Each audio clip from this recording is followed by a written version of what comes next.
Hello everyone, I have another very important message for you today to dispel this bad doctrine of man that is the Trinity.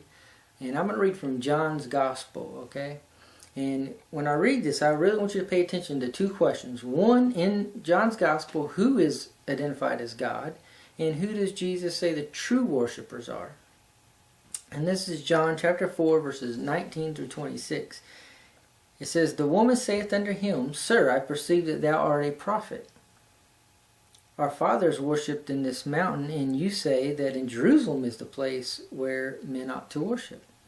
Jesus saith unto her, Woman, believe me, the hour cometh when you shall neither in this mountain nor yet at Jerusalem worship the Father. You worship, you know not what. We know what we worship, for salvation is of the Jews.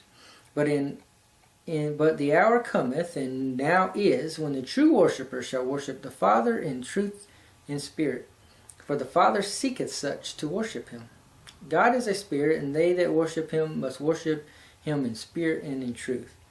The woman saith unto him, I know that the Messiah is coming, which is called Christ. When he is come, he will tell us all things.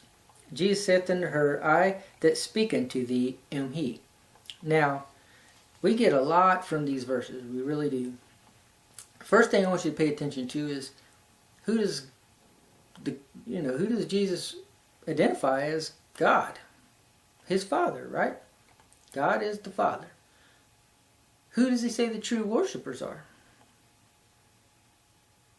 The true worshipers are the ones who worship the Father.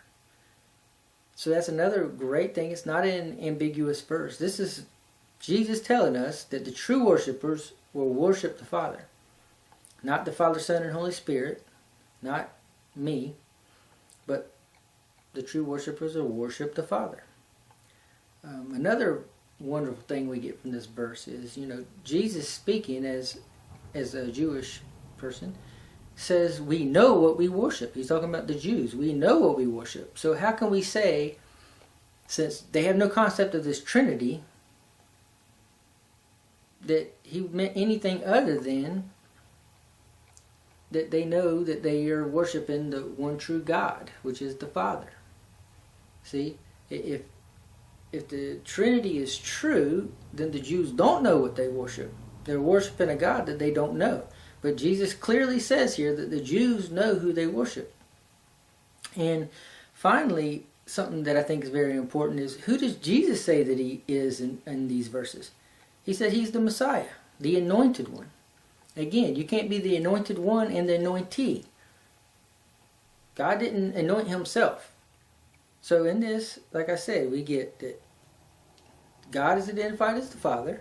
The true worshipers are the ones who are worshiping the Father. And the Jews know who they worship. And Jesus is the Messiah. These are all things that I hold firm to and I believe. And I pray that you do too. May your eyes be open to the truth.